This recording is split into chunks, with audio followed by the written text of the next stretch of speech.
if it works.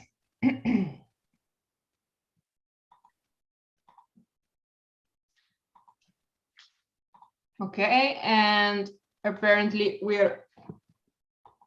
should be live in a few minutes.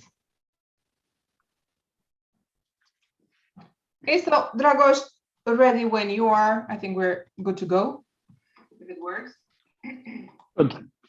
If you see my screen, then it's perfect. Yep. I'm Dragos. Nice to meet you guys. I'm about to tell you some details about the minimal APIs in .NET 6. It's gonna be in 2 or 3 steps. One, it's the content of what minimal API is. Then it's gonna be some sample code that you can look over after this meeting. And then it's a workshop where you can just start playing with the minimal APIs. Let's start with the first one. The agenda is like this. Why we need another API? We already have a couple. What are the objects of the application that you build?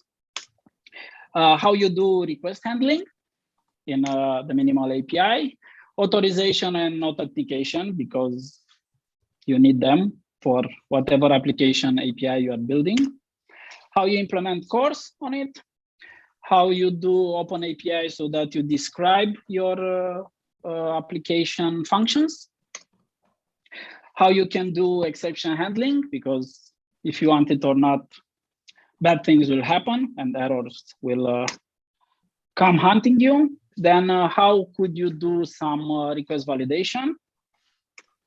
Then the nice thing about this minimal API is that you can write integration tests very easy and fast. First thing first, why do we need another API? The minimal API, they started to work on it on 2019, and it was created to be used using minimal dependencies. So as little dependencies as possible. Then, because of that, and not only that, they are ideal for creating microservices, which include the minimum files, features, and dependencies. So that's one of the whys. There are some advantages. It has a lower barrier to entry. It's easy to start. You only need the SDK and Visual Studio Code, text editor, and a file. Then it's simpler to implement than what you have for the default .NET Core Web API. It's faster, not that fast. As an example, for 10,000 hits with JSON payload validation and echoing back, you get with the standard .NET Core Web API 26,000 requests per second, and with minimal API, you get with 2,000 more, so 28. It's not a lot, but being very small, it's faster to deploy it via containers and have it running much faster. It uses less memory, of course, because of the dependency and the way it works. I will go over some differences between minimal API and core web API. Basically what you have in core API and you don't have in the minimal API. So you don't have filters, which might be good or not. You don't have any kind of filters, but you have middlewares. So most of it can be replaced with the middleware. You don't have support for model binding, no model binding in the minimal API. You cannot bind to forms, so you cannot post form data, but you can get around it with that. There is no built-in support for validation. So no iModel validator for you, but you can replace that with something else. There are more differences. You have no built-in view rendering support, but you could write something like iResponse that will return your HTML, parsed HTML. You don't have support for JSON patch if you need it, or maybe you don't. There is no support for OData, which is not that good, because OData is an easy way to query via HTTP your data. and you don't have support for API versioning. So we have a lot in .NET Core Web API, and we don't have it in the minimal API, but you have a lot of advantages by being it small and being able to plug in it the details that you need in order to have your application behave as expected. Let's move to what minimal API application objects contain. There are two main objects: is the web application and is the web application builder. The simplest minimal API without an endpoint, it's what you see here. Basically, web application create and then run. It will start on some random ports. Then, if you need to configure it and add middleware and other parts that you'll need in your application, you also have to use the builder. So the first one is the simplest one without configuration available, and the second one is with configuration available. We can put it in a file and run it. Let's go more in details for the web application. So the web application is used to configure the pipeline. Once you create it, you have the options to mount your endpoints. We have multiple ways of mounting the endpoints. When it runs, it will start on a random port with HTTP and HTTPS. The way you create such a file is just .NET new web. It's basically called the CLI with new web, or create in Visual Studio empty web application. It's gonna look the same. Next one is the builder, basically the core of constructing your pipeline for the minimal API. What do you have for it? You can configure it, of course, with a lot of details. Some of them are what's the environment you are running on, the content root of your application, and also the name. Basically, the name can be configured for each environment, so you know for sure when you start it how it looks.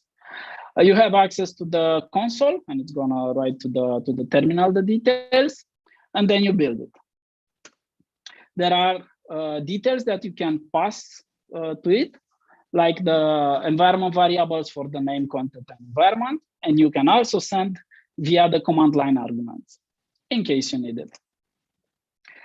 Because no API is secure without SSL, there are multiple ways of configuring SSL. One of them is just setting on line 2 the address, which is HTTPS, and then in the application JSON, you just specify, hey, these are my certificates, please use them. Or another way is via the configuration settings. So basically you set at the configuration level what are your certificates and also the address with an HTTPS, and then it's gonna start and load your certificates, making your API secure. That's not all. You also have the certificate APIs, which you can see for the lines 10 to 13. You just set up your certificate details, and then again, just say to the addresses where it is available, hey, add this HTTPS endpoint available and listen to it. Now that they are secured, you for sure need to log details of what your application is doing. It's that easy because at the application level, you have the logger property where you can log all the details that you would use. By default, you get those 3 if you are on other environments than Windows, so console debug and event source. And if you are on Windows, you also get the event log. But maybe you don't want all of them, you only want some of them. So at the logging level, builder logging, you can clear the providers and add the ones that you want. You can specify per environment the level of details that you want to be logged. So for the application, it's going to be information, but for the software .NET Core, it's going to log only the wordings. You can convert the details of your application using ini files. you just add them via the configuration property, and then have access to it via the builder configuration and the key name. Depending on the environment you are deploying and using the tools that you have at your disposal, you can specify based on environments, whatever details you need to have. You also have access to the default tree environments, like is the development, or is staging, or is production, and you can also define the environment that you want to use, being other than those three. And on the builder environment, you see here on the line 4, in case it's development, just write something to the console so you know. Dependency injection. We have it on all the other web APIs that we are used to it doing .NET development. And you have access to it via the services property. And you can add the default 3 standard ways of defining your dependencies. You can define it as a transient one, meaning each time you are requesting that an instance of it, you'll get one. Scoped is going to be per client request, so the same for the same request. Or you can have it as a singleton, which means it's the same for all the calls in the application. You can access the DI container if you need to do actions before the application starts. One example is this one. You can see, well, what's the example about? It's about executing migrations on your application start. It's not for production, for sure, but when you are doing a deployment to test, you don't want to run all the pipeline to create all the databases and run all the scripts to have them populated as expected. You have access to the services, and you do that by creating the scope on your application services, line 7, and then get your required service on line 9. In my case, I'm gonna read the podcast context, which is an entity framework context, and I'm gonna call on it migrate, so that my test database it's up and running with all the migrations that are behind the current state. It's the same for development if you want. On line 16, from line 16 on, you can see how I define my DB context for the entity framework. It's just standard details. You are not limited to using the Microsoft provided DI container. You can add your own. This is an example out of FAQ, which you can install, as you see on the line 3, right? You add your new auto service provider factory at the host provider factory, and then you can do all your setups based on AutoFAQ way of working with.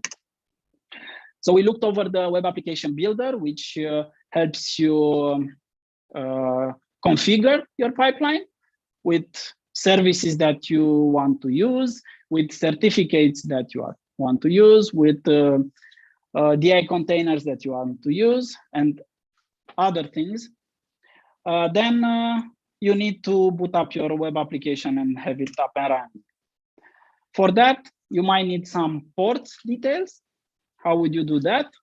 Well, you just specify the running command what the port you want to run on. You can specify multiple ones from 4 and 5, line 4 and 5, and it's gonna open it to connection on those 2 ports. You can specify it as a parameter when you run your application. You can set up using environment variables. As you can see, we define multiple endpoints via the environment variables. You can also specify the port by taking it from the environment variables. Like when you run in a cloud provider, you will not have access to the port. It's going to be provided for you via the environment variables. And you can set it up But this example says, hey, open on all the available interfaces. So localhost, public IP, or whatever else you have. Middleware. The meat of your application is the middleware, and it can be configured at the web application level. This is an example of adding a file server to your minimal API. A good use case for this is when you serve your front end as a single page application and the back end as a minimal API. A list of endpoints, you basically use the minimal API to host your single page application. It's gonna go like when you start, it's gonna serve the single page application, and then all the calls will be routed to the minimal API endpoints. What middlewares you have available? Basically, you have most of the ones that are available to the default web API .NET Core, from authentication, authorization, redirections, logging, compression, sessions, setting static files. So all of them are available. You saw the static files, how we instantiated. So we have the configuration of our minimal API. We also have the endpoint of the minimal API. How will you do the request handling? Routing, it's done using methods on the app object. You're gonna use map and the verb, or the map methods if you need some custom ones. The example is mapping get, post, put, and delete on your application, line 3 to 6. It's basically the method, the path where you want that response to be available, and in here what should happen when you make the call. Right, so we just return what the verb was supposed to was sent. With the map methods, you have the path where you want to map that method. Is gonna respond to options and head, and it's gonna send this string back. Then you run it, and all the endpoints will be available. Handlers are methods that will respond to your client calls. They can be like a Lambda expression. You already saw that in the examples before. It can be as a local function. It can be as an instance method, or it could be as a static method. Lambda expressions are quite easy, right? So you have a Lambda expression on the map get on the /inline of your endpoint, or you can define a handler on line 6 that will just do the same thing, return a string, and you map it on the root. So that's the Lambda expression. You can have local functions. You define a function with a name and map it to the map get root endpoint. You can use an instance method. You create the instance of your class, and then you set that on the map get on the root. Please answer with the instance hello method. Here you have the class. There is nothing special you have to do. Static methods. Static methods, more or less the same as the one above. You just map the path to the static method of your class, and below you see the method, the class with the static method, which does sponsor string.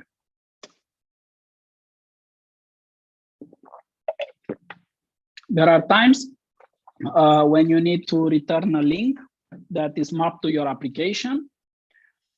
And for this kind of cases, you're gonna use the link generator, but you have to first define your root with a name. So for the /hello, you're gonna give it the name hi. Please keep in mind that this is case sensitive. So with name hi lowercase and with name hi uppercase, you will be able to map to different roots. How you're gonna use this? You'll get it as a parameter to your Lambda function, and it has a get path by name method with the name and the values, in case you had some parameters sent to the method. This will respond to /hello, and on the root is gonna return the string with the /hello response. Here is another example of it, with giving the name after the map get, giving the name, which is this method. Parameters. Most of the times when you call an endpoint, you're going to send something to it. It can be a root parameter, it can be a query string parameter, it can be a body that you send, it can be a header that you need. For the root parameters, you just define it in the root. So user ID and book ID are two parameters. They are defined in the Lambda signature using the type and the name. The names are the same, book ID and the user ID. They will be available in your method as variables. Nothing different than the old one. For this one, I'm using a /rest parameter. This one will map anything that goes after post. It's going to be mapped to a string. So the calls post hello will be mapped to this one. Post what other string you are going to send is going to be mapped to this variable. There are times when you want to add constraints, like when you send a number as a parameter, you want something to happen. In this case, you want to find something to do. If you send a string, then you want to look for to-dos that contain that string in the text property of the to-do, or you can send a slug, which is the part of the address representing a readable string for your users. And you can add regular expressions for them. Examples here, to do with a number is going to be mapped to the to-do /1. With the text, it's for the something, and with my post, because it represents this one, it's going to be mapped to the one with the regex. There are multiple constraints available. As you can see, we have the int, the bool, the decimal, a lot of them. If you are familiar with the default web API with .NET Core, they are the same. Parameter binding, it's basically how they are taken from the request data and put in the variables you define at your web API level. They can come from routes values, from query string, from the header, from the body. It's more or less the same as with the web API, but it's a little different in defining and specifying it when you build your API. You can also get them from the services. Get, head, and delete. They don't bind from body, but you could use this attribute from body to get the value. This is an example with the service. I'm registering the service, then I'm defining a route with /ID on a get.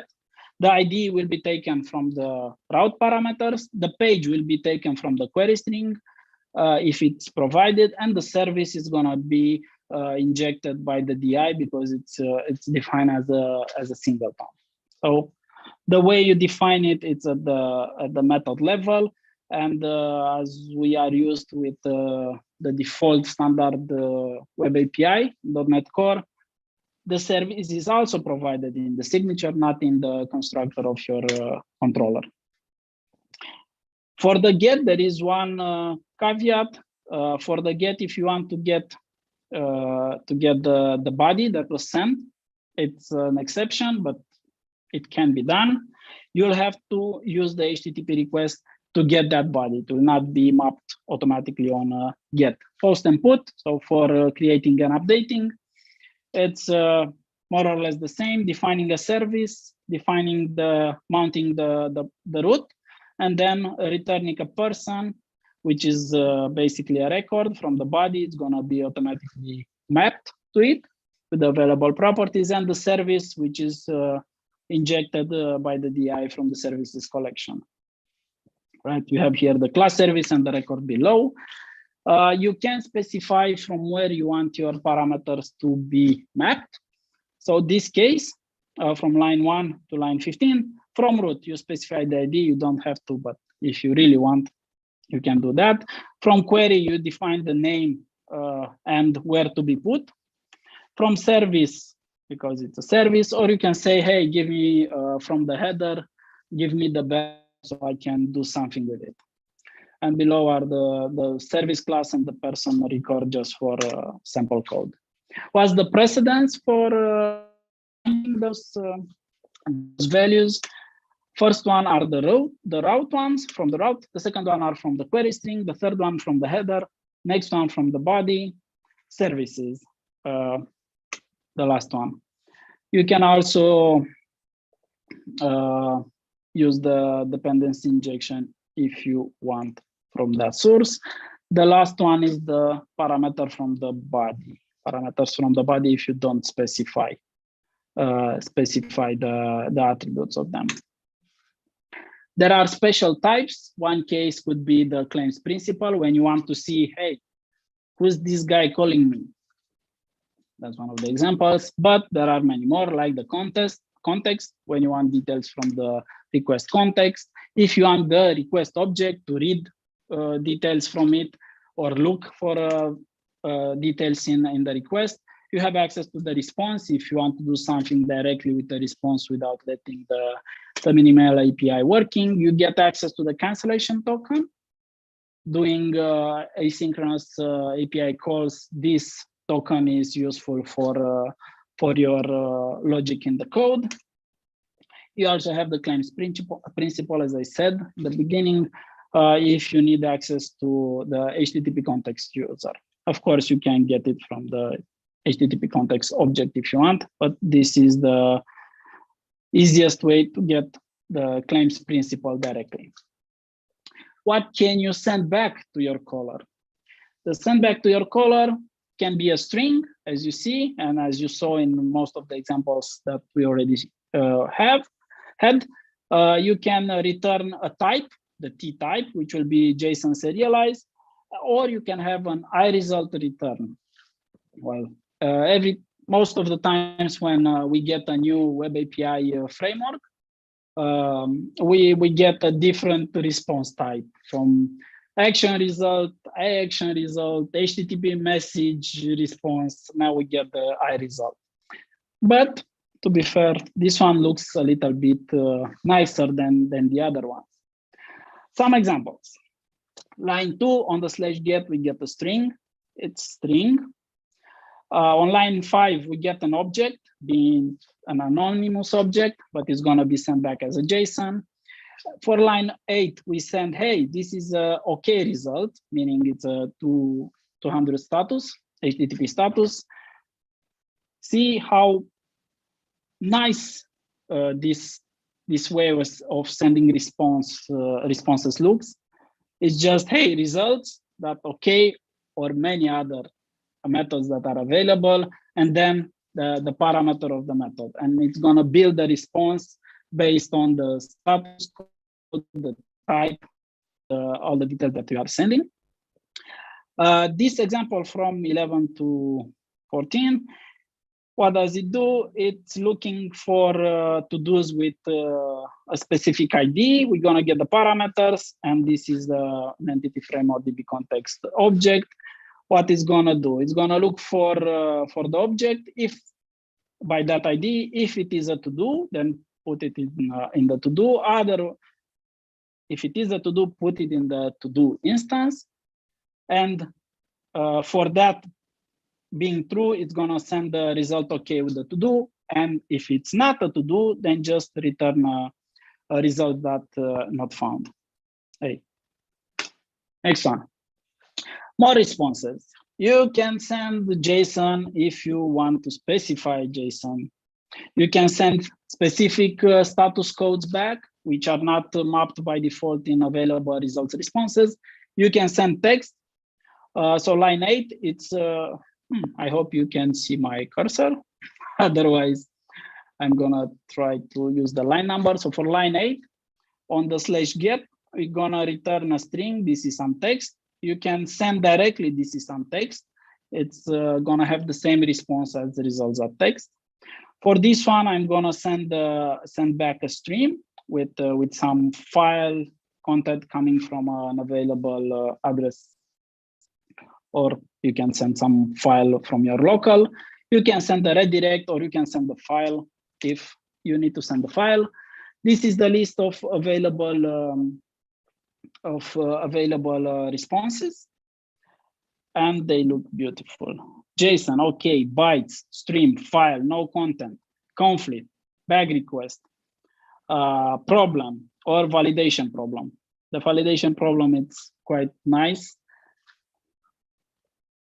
And we are done with the responses.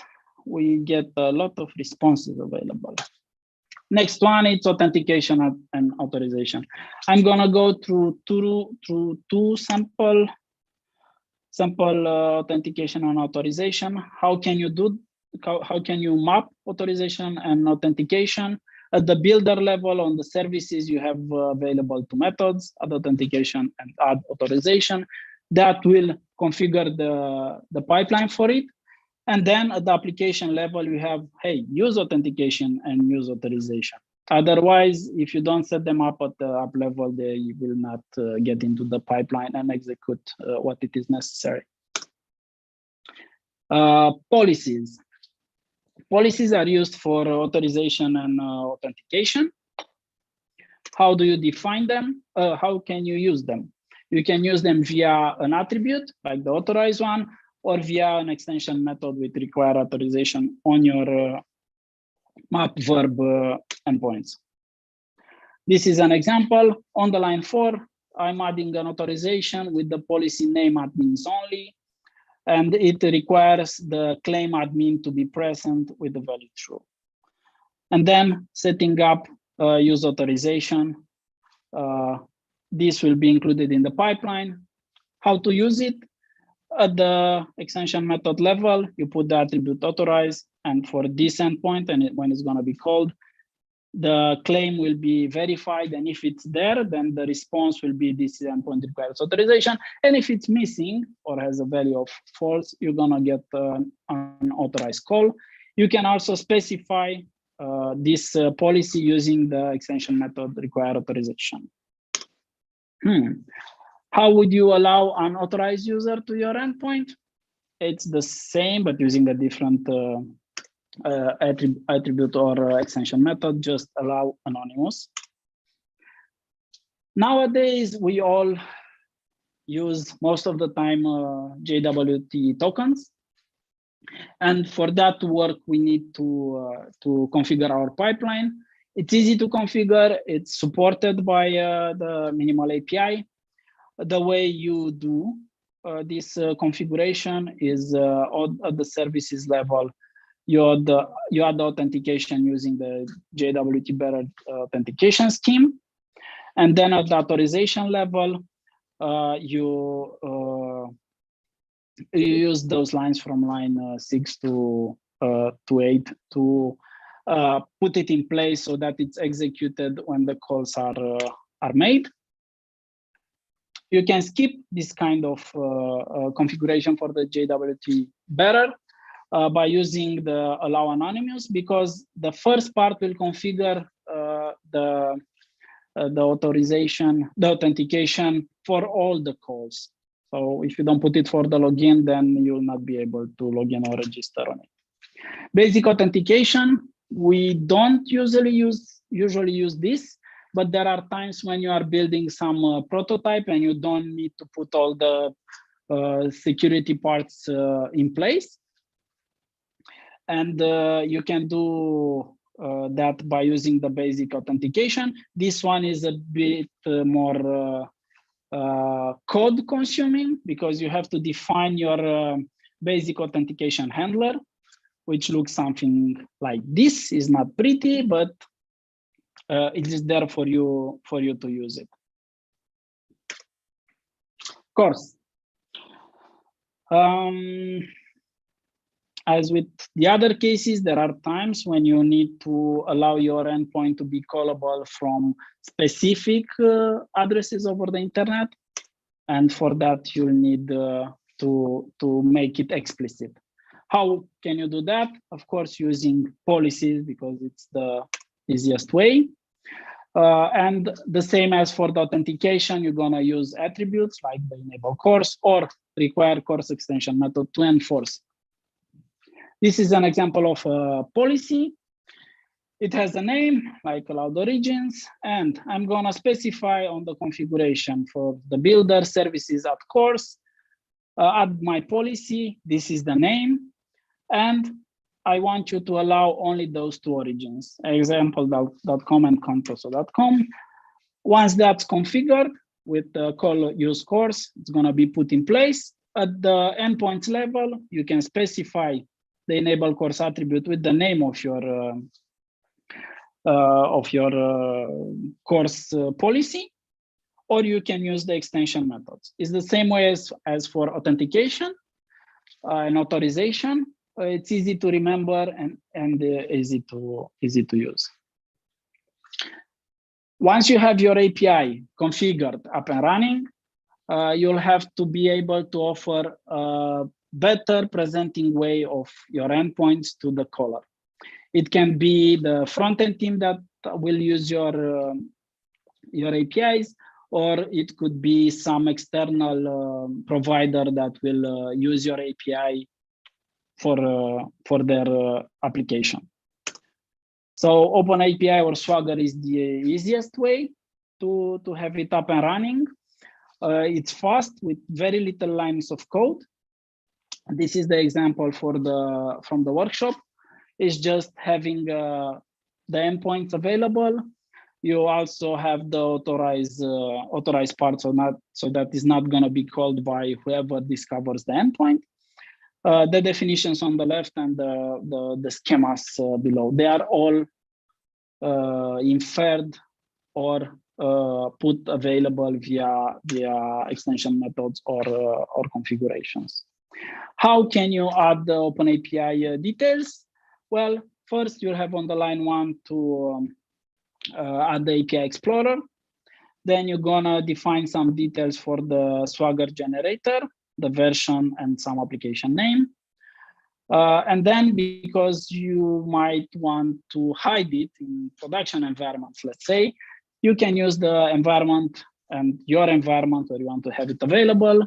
And you set up use Swagger and Swagger UI so that it's gonna be available graphically. How to add it and insert it to your application. The most known one, package known, is the Swashbuckle to help you with that.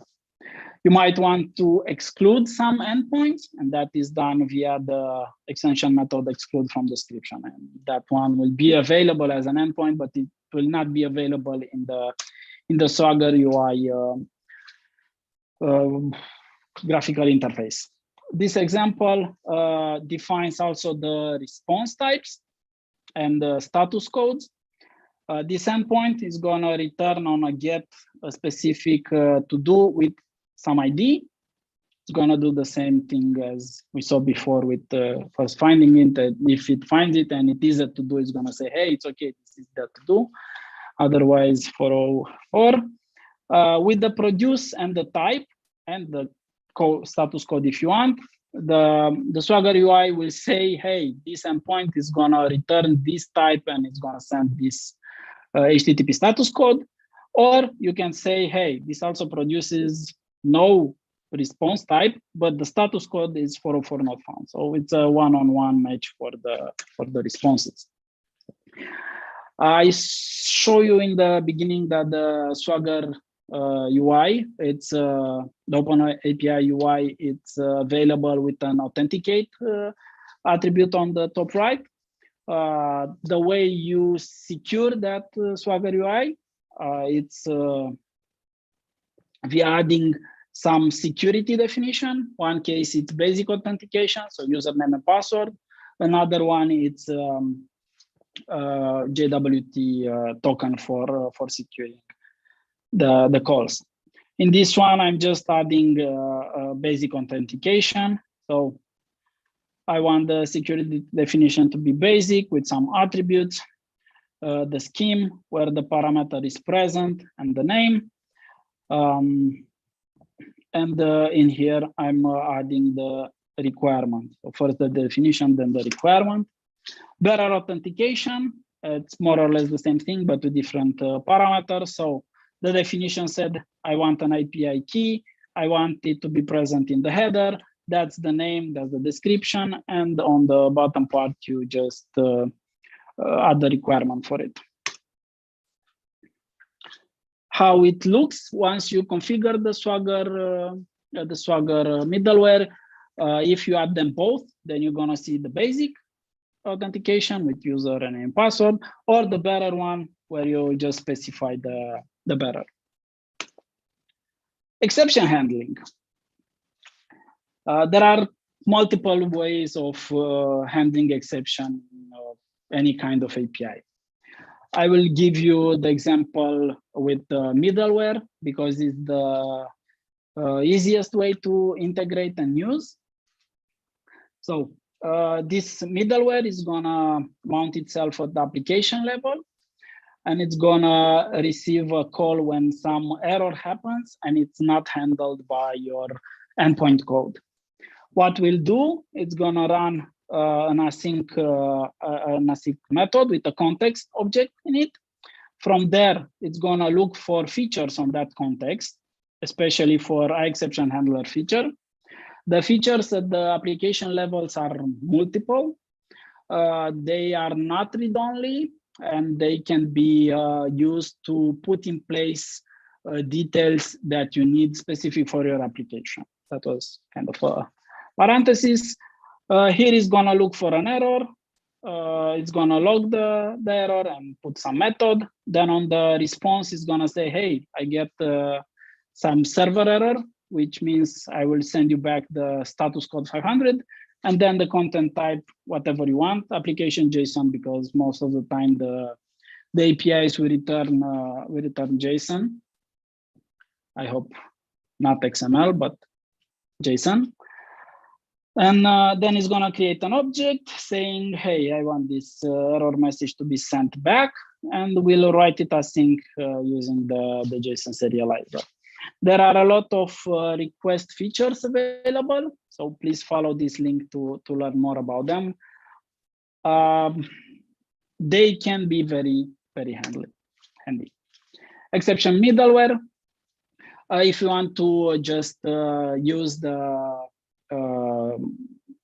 developer exception page with details about the call, about the error and the context when it happened, you can specify for whatever environment. Let's say we want it for the is development, and we're gonna add use developer exception page, which looks like this one.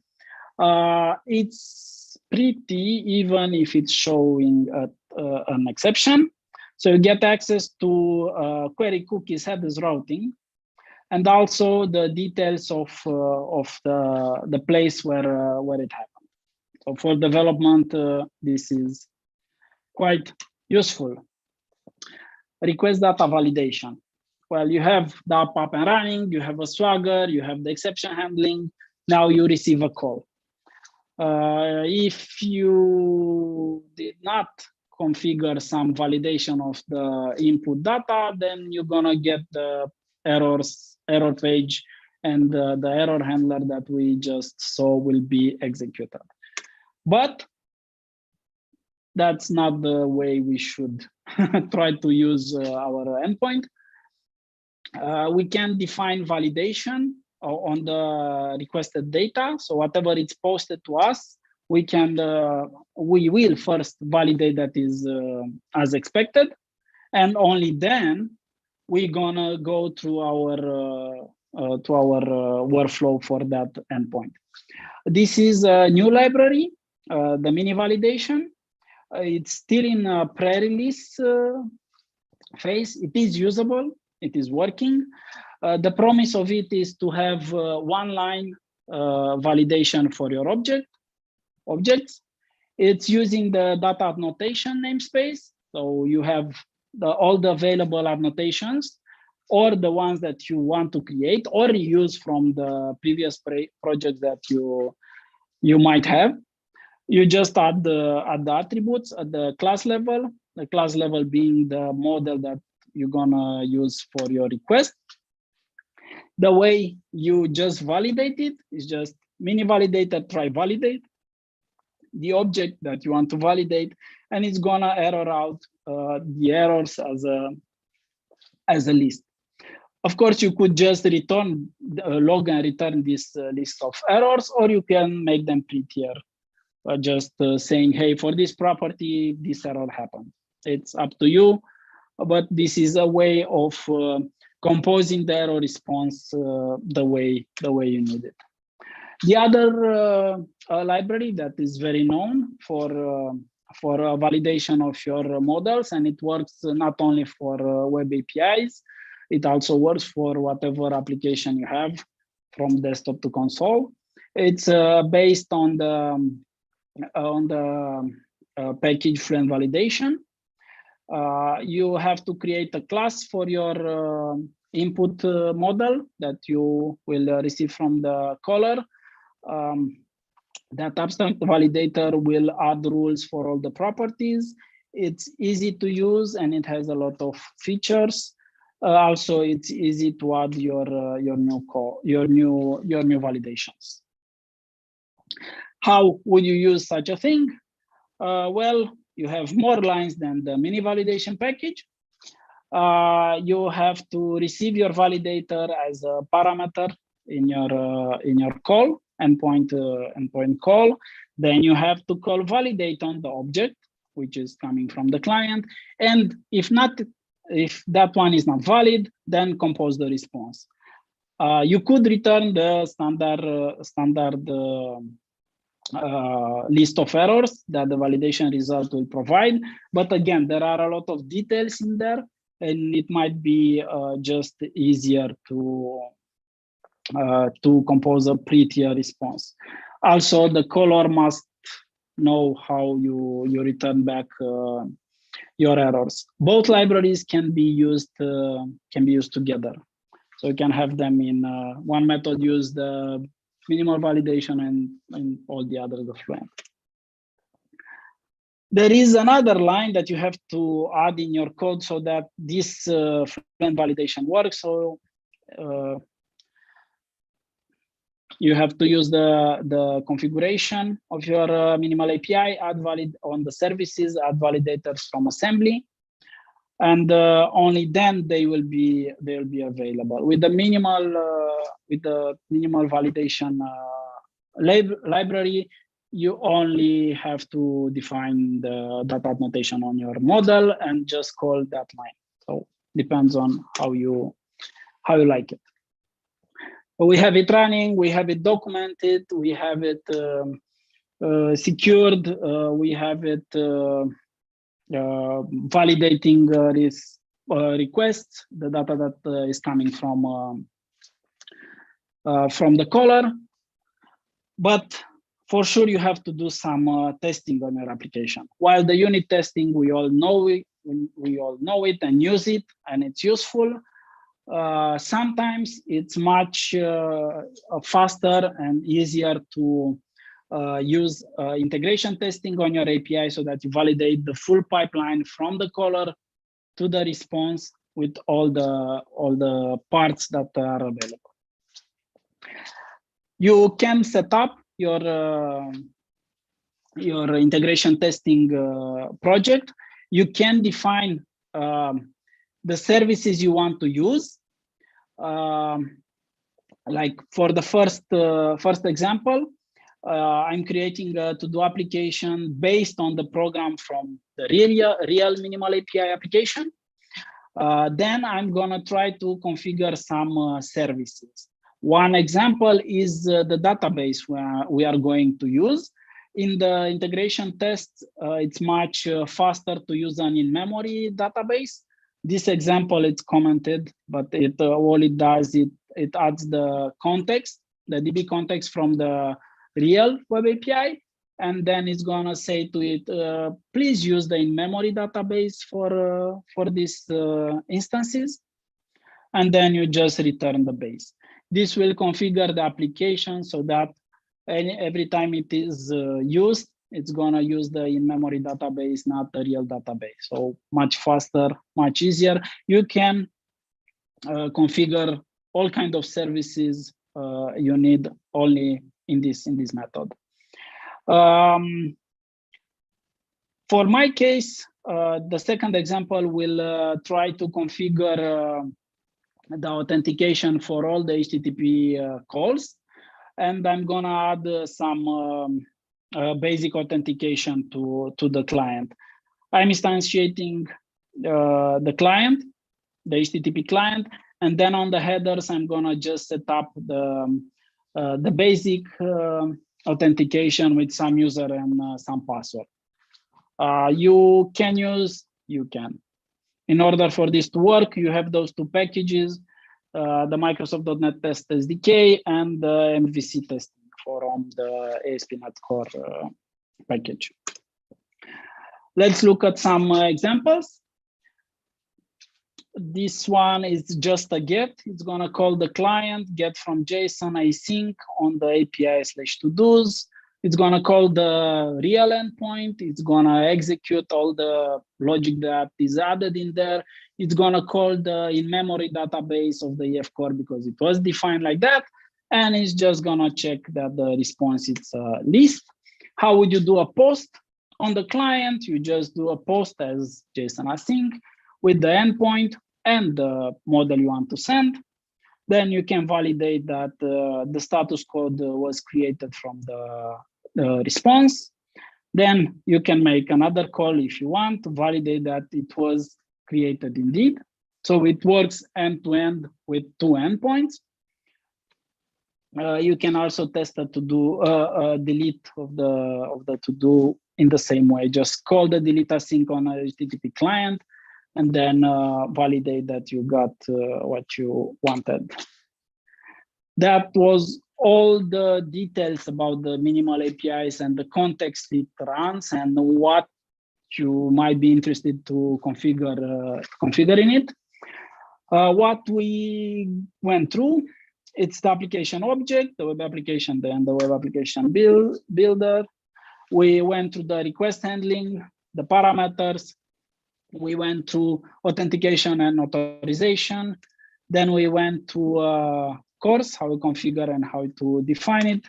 Then we saw how the web API can be integrated using the Swashbuckle, and also how you could secure the Swagger UI interface with basic authentication or bearer token. We looked at the exception handling.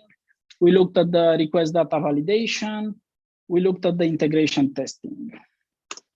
Now let's look at some code.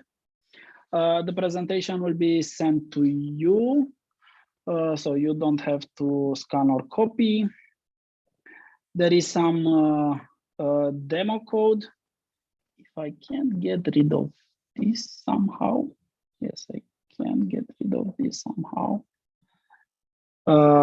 This is the project. We can start it using the code spaces. If you don't have code spaces yet, please register to it and use it. It's very useful to have your code updated from wherever you are. It's fast. You can run your APIs. You can build code. You can fix defects. It's fast to start, as you can see. It just started. The code is based on all the details from the agenda, and even more if I'm not mistaken. So this is the Fluent validation part. This is the Swagger part, where I'm adding the basic authentication. This is the bearer details for the OpenAPI UI. Then I have some services added to the web API. I'm using AutoMapper from mapping my incoming objects to the domain objects, because most of the time they are not the same. I'm using for logging console and simple console. Two consoles. Then I'm configuring authentication for the minimal API using the basic authentication. This is the example for adding the JW2 barrel authentication. I'm adding the authorization and I'm building my app. This is the error handling.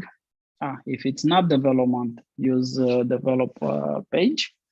That was some testing I was doing. This is the exception handler that I showed you before.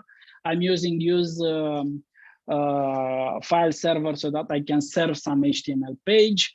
That HTML page should be in the www root, which is mapped by default with the minimal API and with the web API.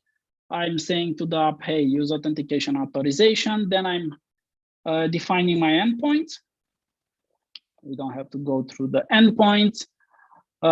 This is the mini validator example with some logging using the logger.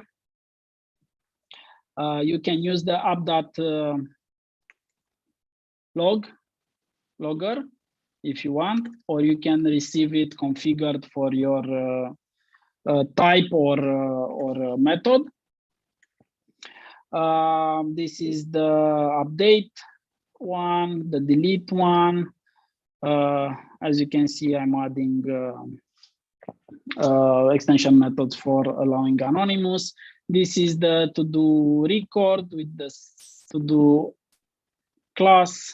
So the DTO is used for incoming requests, and the DTO is the domain object. Validation using the Fluent validation. It can run, hopefully.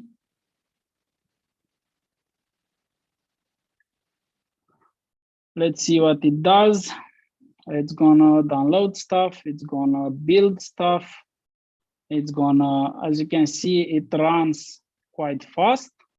It even started. So the port from the code spaces, it's made available. Let's see what happens here. Will you start? Try again. Yes, it's gonna. No. Let's see. Demo gods. No demo gods. Open in browser. Code spacing, spaces, authentication. Okay, so it's up and running. It's serving on the root my HTML page. You can see the address. It's quite easy to remember. If I put Swagger here, it should load the Swagger based on all my, let's say, test. I'm gonna do the authorize. No, let's do first this. I'm gonna call get, just try it. Let's see what response we have. We have a 401, so I'm not authenticated. I will not receive anything. Test, authorizing, close, execute. It's gonna be a 200 with some details. You have the endpoint here. So the Swagger is up and running. I can do development in the code spaces in the browser.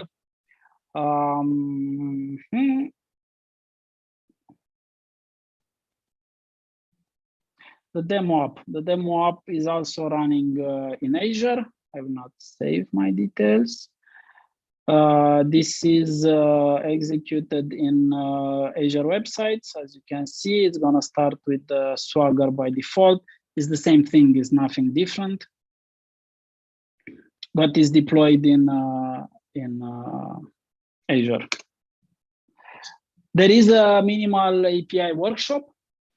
We'll send you the link for this one too. What it does, it prepares your environment. It gives you the steps of building the same API that you already saw. And it also has a deploy step that will help you deploy your the API in Azure for free because it's using the free part. Thank you for your time. I'm done with the content. Maybe we have questions. Do you have the links to post in the chat, or you can give them afterwards? I will give you this link in the chat. It's the workshop. And I will paste it in YouTube also for people to have it. I'll give you this link because it also contains on the first page the same presentation that you already saw. Okay. I can see the cursor. Thank you very much. I can go through some questions if we have time. So if there are questions, there are some in the chat. More like discussions in the chat. Okay, so people, you can unmute yourselves right now if you want to ask questions. We're not live on YouTube anymore. So don't be afraid to ask. Exactly. Thank you, Dragos, for the presentation. How do you feel about .NET minimal APIs? It's clear that you use them. So for most of the APIs that are related to microservices, meaning they do one thing with their database and they are independent of all the other contexts, I think the minimal API is the way to go. For the default one, so for the .NET Core Web API, there is a lot of other stuff that you need to know and to configure and to use and to have the controllers and to have all kind of details that for microservices endpoints you don't really need. Indeed, sometimes you just need to make a GET request to a specific microservice, and then why go through all the fuss of creating, I don't know, middleware, startup program, and so on. And it's very nice that they allow us to have the really minimal thing. Basically, you can do almost all the things that you have with the .NET Core Web API with smaller code, smaller memory, smaller footprint on the servers, and faster. So why would you not? Yeah, I think it has its own applicability, to be honest. Questions? Don't be afraid to ask or write.